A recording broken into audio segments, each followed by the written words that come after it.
Congratulations for joining us in the trenches with Dave Lapham, brought to you by First Star Logistics, because we've got Duke Tobin.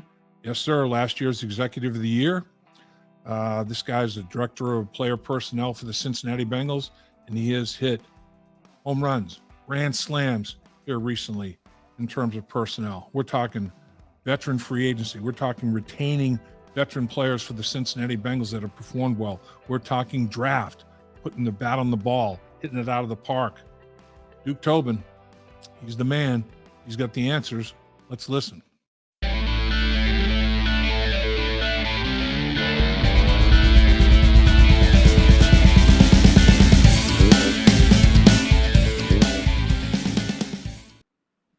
Thanks for taking time to join in the trenches with Dave Lapham, brought to you by First Star Logistics, coming to us from our studios as always. They are outstanding, and so is our guest. Our guest was Executive of the Year last year, and in my mind, Executive of the Year every year. None other than Duke Tobin, who is the man. It's when you say the word personnel, in my mind, I get a picture of Duke Tobin whenever I'm thinking or talking about personnel. So let's check in with the man himself. Welcome, sir. Appreciate your time. Maybe personnel lap, but not personality. I don't have much of that, so I'll accept the personnel, but beyond that, I can't accept. You know, it's when you're part of football families like you are. Your dad, Bill, your uncle Vince, yourself.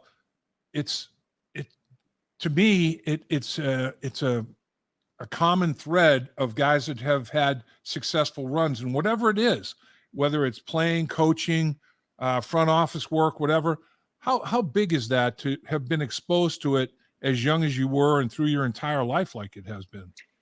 Yeah, this is my life today is what I remember from growing up. It's basically commonplace for me. The NFL changes, the rules change, off-season schedules change, the way we operate changes. But the fact that it's always been an overarching part of my life, my entire life, I think is helpful. And it's certainly what I know. I don't know a lot of other things, but I feel like NFL football is something that I've had a lot of experience in, and it's what I enjoy. I'm thankful that I still enjoy it. I'm thankful to have the opportunity to still be involved in it. You've been with the same organization since 1999. That speaks volumes. I think both sides. That's rare. What do other people around the league, when you talk to other people, in your area of expertise, what do they think about that, the run that you've had with the Cincinnati Bengals? I don't know. I mean, the Bengals have, outside of my wife, they put up with me longer than anybody else, and I'm thankful for that. I don't know that beyond the Bengals and my wife, anybody would put up with me as long as they have. But I don't talk to a lot of people around the league about different circumstances. I'm kind of head down grinding, and thankful to have the opportunity to be here still working and working around such a great organization and great people. And that's why I still love it. It's given me an opportunity to raise my family in one area. Cincinnati is my home now, and has been for a while.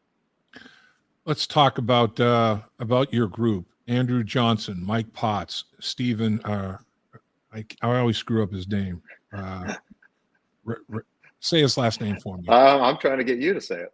I want to butcher it. I always butcher Steven's last name.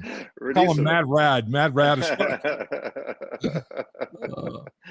Rad works. He likes that. Okay, and then Christian Sarkeesian. You guys have been together for a while now. What is it about the length of? What do you like best about this group? I guess is probably the easiest way to ask it. I know what to expect out of them, and they know what to expect out of me. They're all very talented. That's why they're here. I don't view this as a starting point for a career. This is a culmination of guys who have reached the pinnacle NFL scouting, and the guys that we have, we rely heavily on in a lot of areas, and we give them responsibilities in a lot of areas. We don't pigeonhole them in one area, and I think that's that registers with them. I think it helps them in their growth in this profession. I think they get to see a lot of different aspects of the organization, and they factor in a lot of different aspects of this organization. And I think they work well as a group. That's important to me. The camaraderie. I have all of our guys live here in Cincinnati. I haven't bought into the remote scout philosophy yet. I like them to be here so they can see us practice and be around the team during the year, and and have an office to come to and really focus on their work and be around the team. That's important. And it's hard to really know what you need if you don't know what you have. And Right. it's hard to know what will play if you don't know what is playing. And I think they've got a great perspective on both what's in the NFL as well as what's coming out of college. And I think that gives us an advantage. And I rely heavily on their opinions of what we should do and how they grade guys. What does the team making the run that they've made the last couple of years, going to the Super Bowl and then going to the AFC Championship game, the length of that season, which then compresses a little bit of off-season scenarios, how much stress does that put on your group, and how beneficial was it to experience it the year before when you went to the Super Bowl and handling it this year when you went to the AFC Championship game? Our group has been head down grinding. No matter the length of our season, they're ready to go when the bell rings, and that's their job. And so no matter how long our season goes, our guys are ready on the college end and ready in the pro scouting end to get busy when the bell rings. And so it doesn't really affect us other than that it's fun to continue to play and go on. That's when you can feel the rewards of your work, it kind of spurs you on to keep tasting it. And our guys are really hungry to rebuild our team again. Every year you got to rebuild your team, and our guys have a lot of good ideas, good thoughts, and are ready for both the draft and free agency. So here we go. There's a little bit of a window here between the combine and when you can start to negotiate with free agents. And Monday, here coming up this Monday on the 13th of March, there's a negotiating period. And then on the 15th, you can actually start to sign players on Wednesday the 15th. You have multiple buckets, I guess. You always do, but you've got players that you'd like to retain as part of the core of your football team, and they don't necessarily all have to be free agents. I mean, you've got guys like Joe Burrow who finished the third year of their rookie contract, Tee Higgins, Logan Wilson. I mean, there's three studs right there that I'm sure you'd like to get something done with potentially. And I mean, there are so many buckets to deal with. Do you can you prioritize buckets, or is it just as things unfold and talks and negotiations heat up here, let's finish that and work and piece it together from there? How do you approach it, all those buckets available? You have to be flexible, and that's something that we're really good at because we're small and we're nimble, and you've got to meet daily on it, and you have to be proactive in what is happening, what might get done, what won't get done, and how to pivot when you get information. You can plan, and we've planned, but you never know how it's going to work out in the end. And if you get a negotiation done, that affects other things that you have planned, and where it comes in, and how that affects the total picture of the cap and so forth. Those are all things that we have daily meetings on, and you just have to be flexible that way. And we're small enough to be nimble in that way. And we've got guys who are prepared to have answers when and if we get a surprise one way or the other.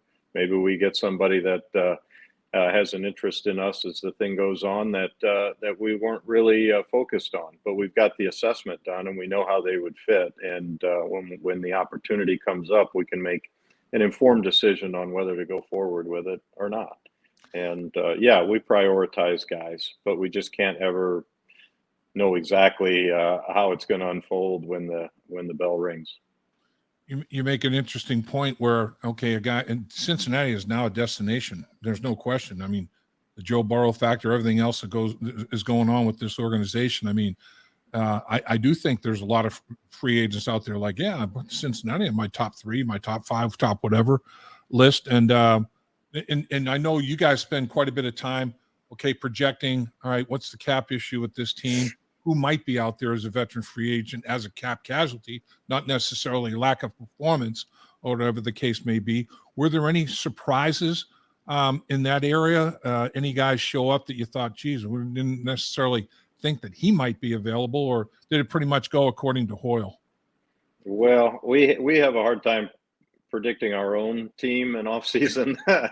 Predicting the 31 others is maybe a lower priority for us. Yeah. But we have evaluations on guys, and we can pivot quickly when guys come available that we think might fit us. And then it's all a matter of how much and for how long. And if we do that, what do we have to forego? Because you're making choices. Not everything can fit.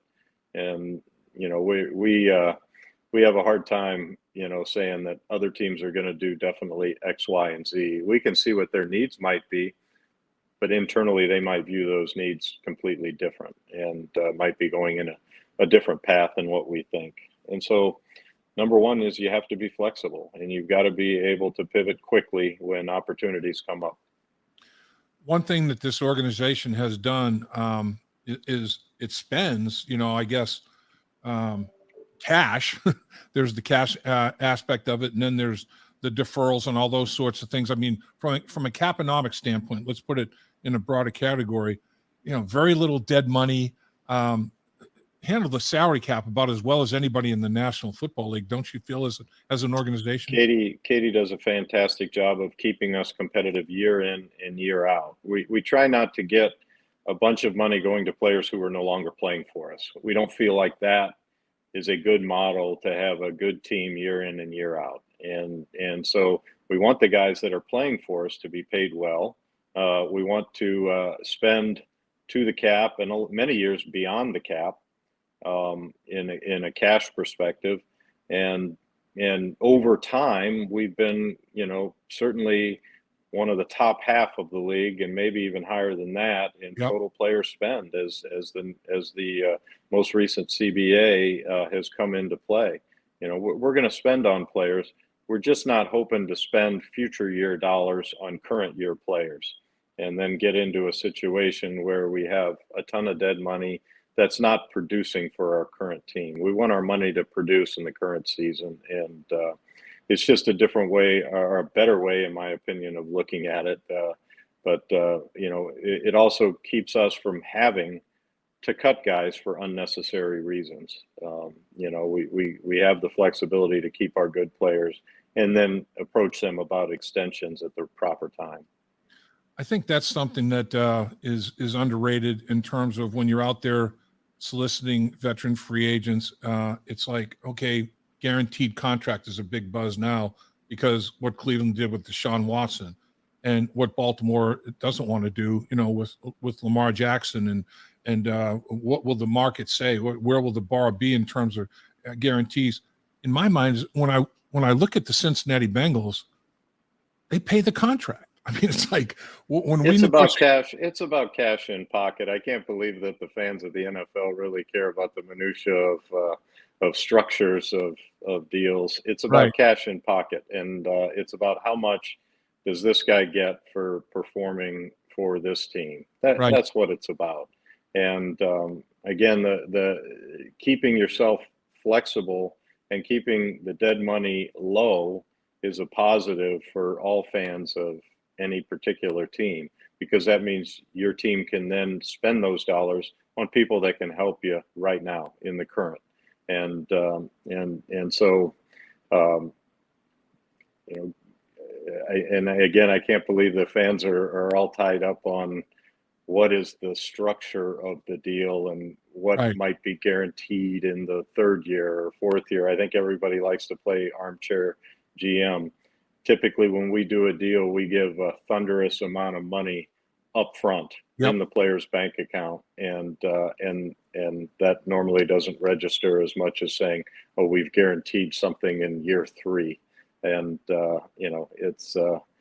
it's the present value of money sometimes is a lot more valuable than a future guarantee, and we have spent thunderous amounts of money early in a player's career to get deals done, and then that allows us flexibility into the future.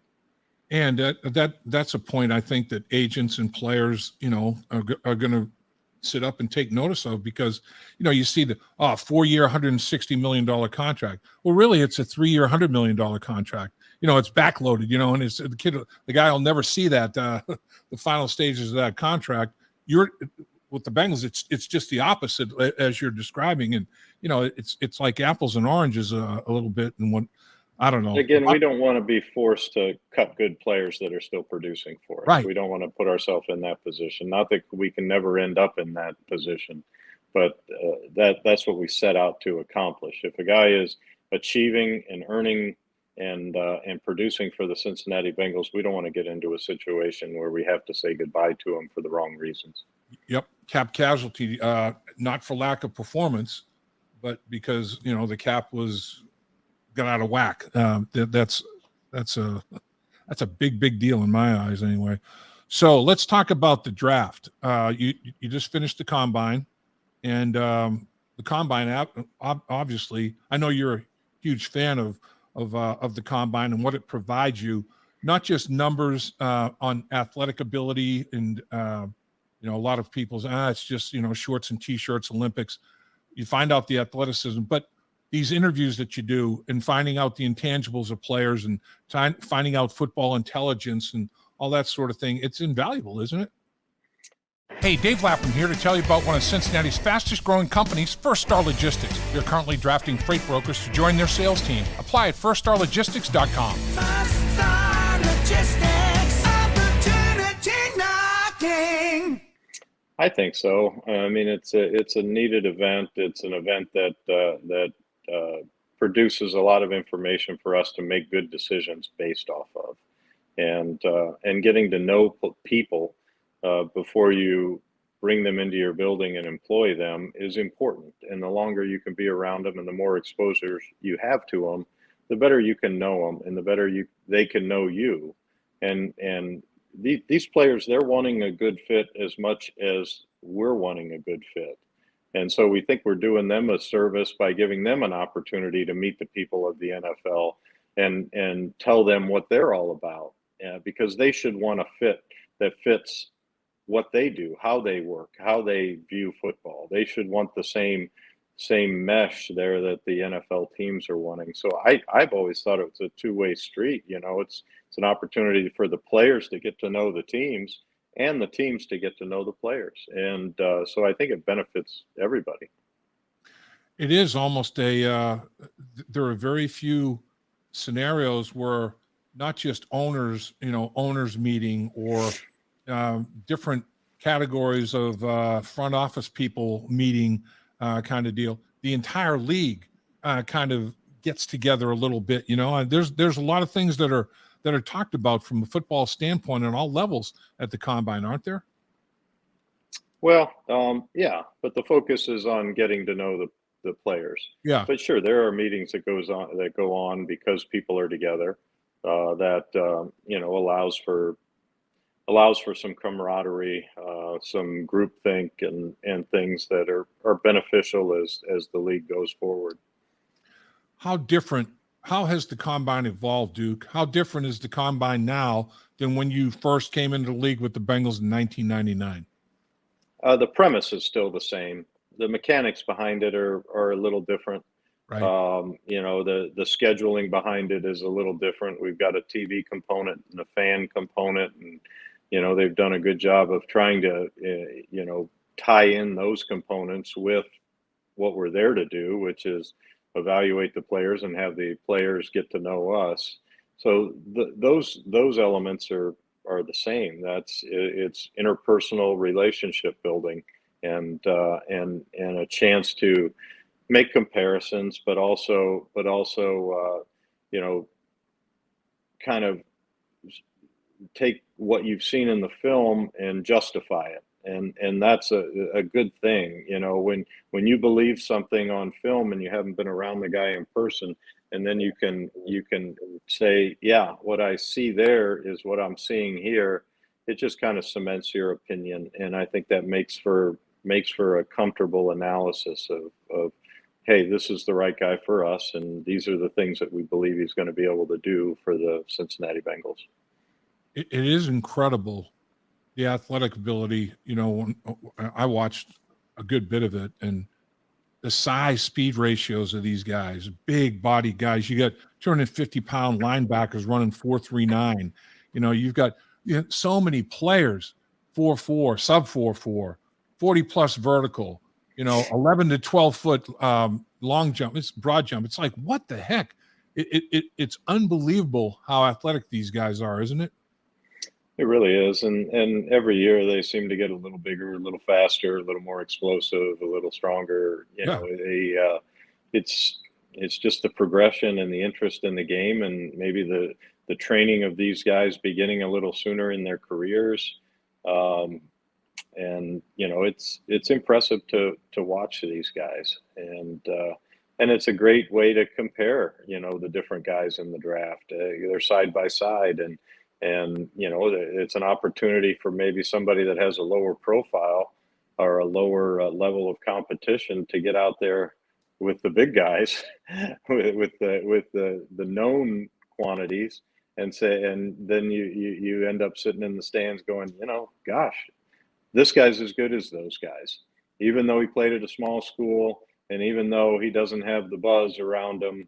And even though maybe, we were reluctant to grade him as high as we should because of the competition level, it had a little uncertainty, he's as good as those guys. So it's a great opportunity for some of the under the radar guys to elevate their status right next to some of the big name guys. And I'll tell you, Richardson, you talk about a ridiculous combine, 244 pounds. Big and fast.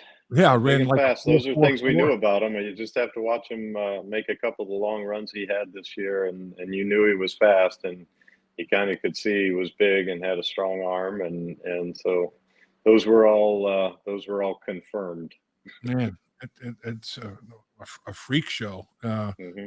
A 40 over 40-inch vertical jump, over 11-foot broad jump. I mean, that's some crazy stuff. No measurable ever translates into points, though. Yeah, you've got to take those measurables and you got to put it within a system, and you've got to execute what you're doing to create the points. It just gives you maybe some more flexibility in your system. There's really, I mean, other than putting a guy on a grease board and going through some things to check the football IQ, nobody's really come up with a standardized test like the intelligence quotient test that is given to guys' overall IQ. Is there a football IQ test? Or what's the closest thing to a football IQ test that you've come up with? Film. Yeah, right. True. You can tell who knows what they're doing and who doesn't, who's confused, who's out of position. We've watched enough film. They're not reinventing the game on any level. Right. So we know the responsibilities that these guys have in front of them, and we know who's performing those responsibilities well. And that's part of the art of scouting, is understanding what they should be doing and then understanding whether they're doing it or not. But the key component that we operate with is getting in front of the people who have been around the player and building relationships on these college campuses of people you trust and people that know football and have been around the player for long periods of time, and really interviewing the people who know the people. And that's how we build a real accurate profile on these guys. Because over time, the people on that college campus who have been around him, they're going to know that, what are the areas he needs to improve on, what are his strengths, and so we value the relationships we have with our sources at all these different stops.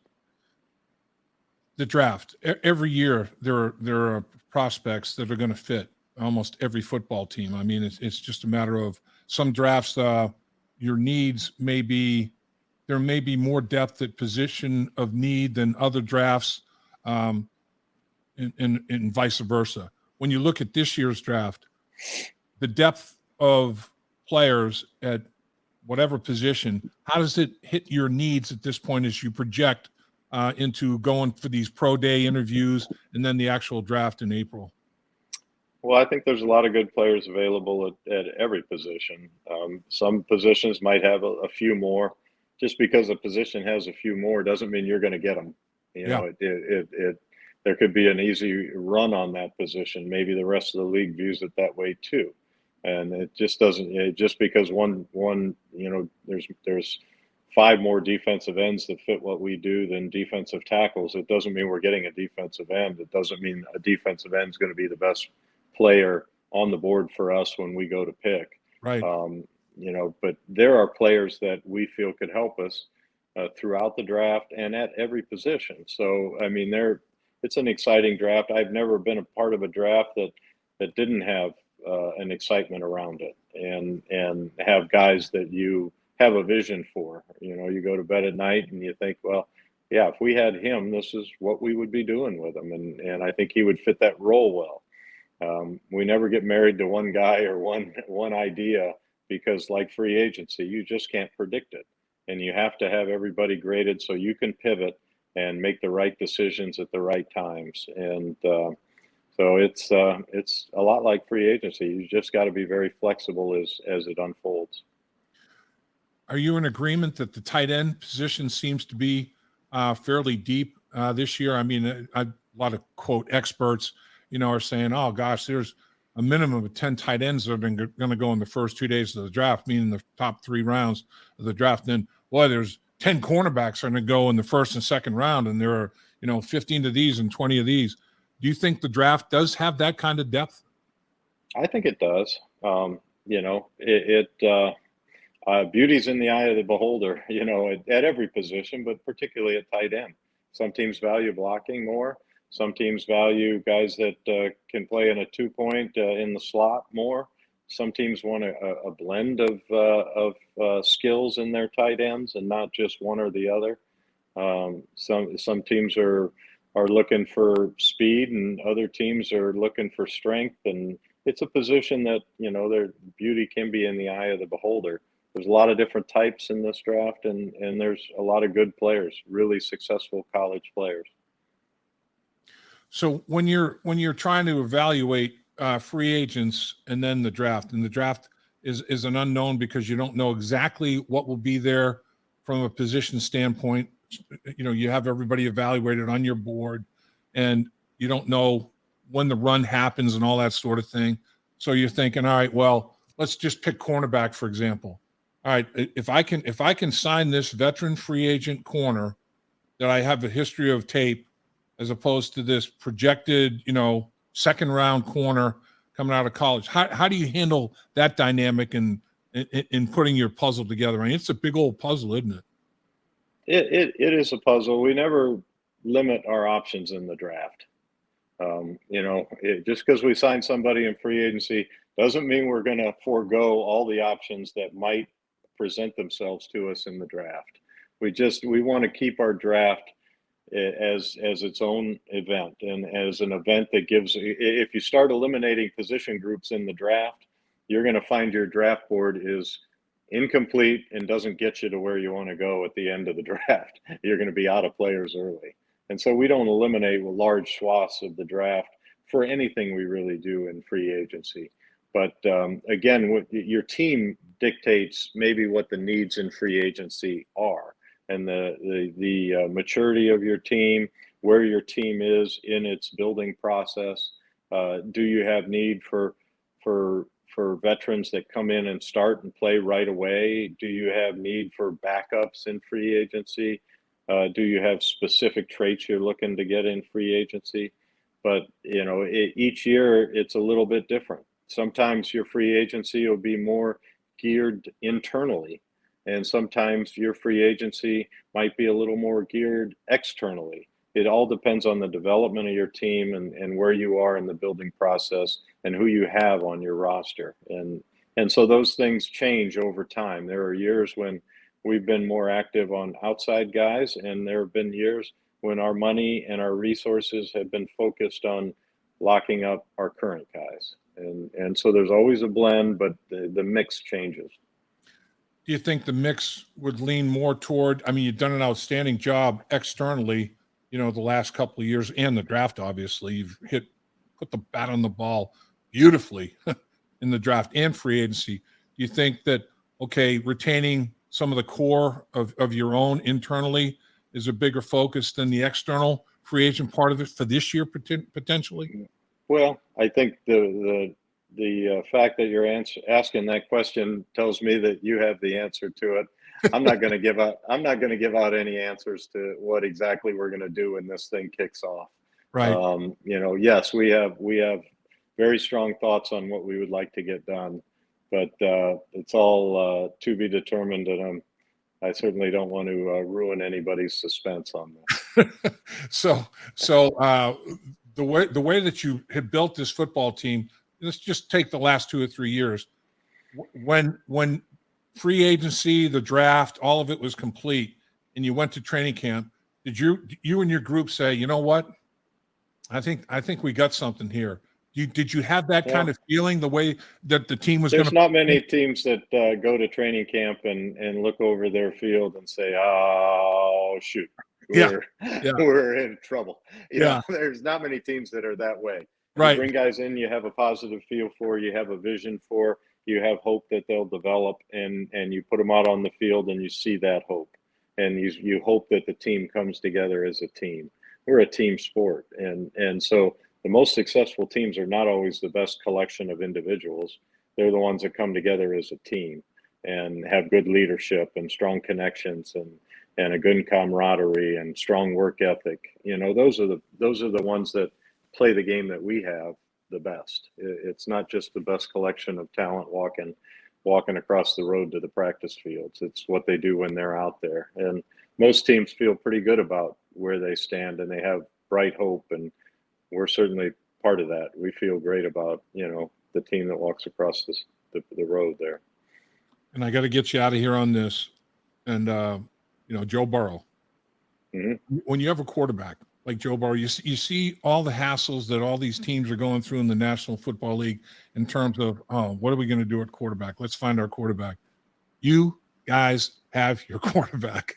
There's no two ways about it. You feel good about him. He seems to feel pretty good about the Cincinnati Bengals organization, the community, and everything else.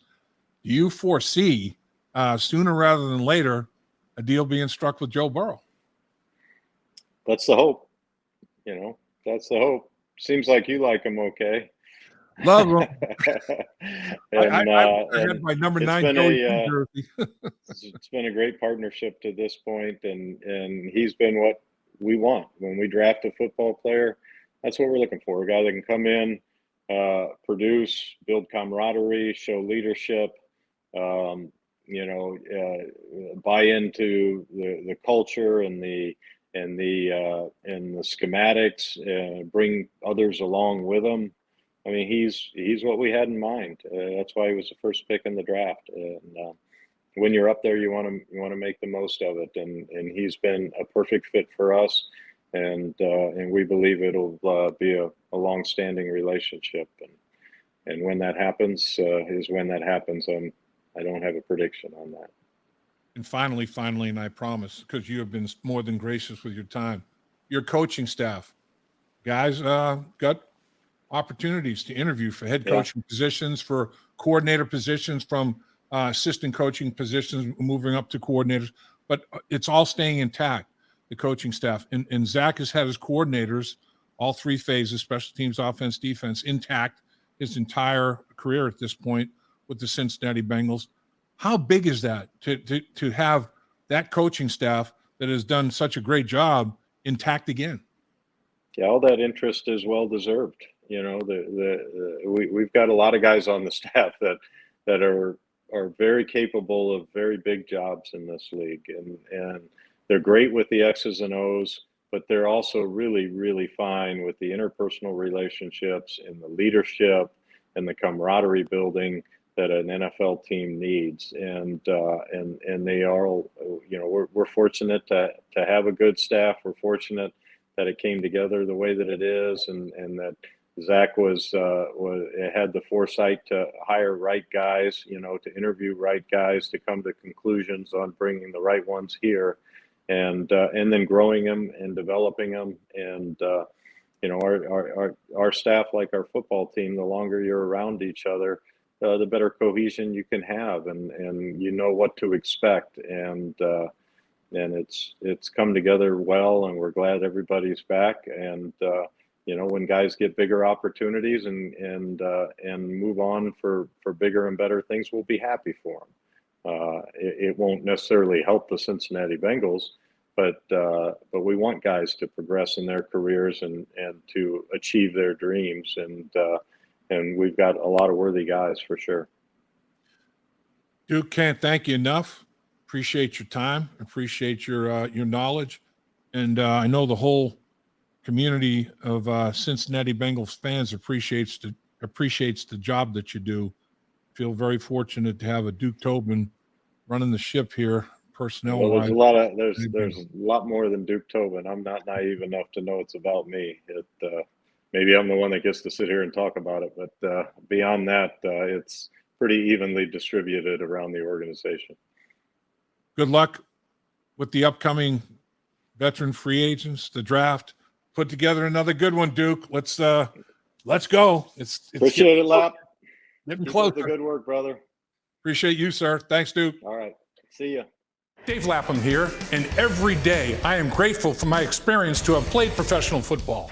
As a player, I realized self-motivation, leadership, and appreciating your teammates are key. At First Star Logistics, you can use those same attributes to create the life you want for you and your family. Build your future by working hard like I did. You'll see results both on and off the field. Call First Star Logistics today and be part of our winning team. Opportunity knocking.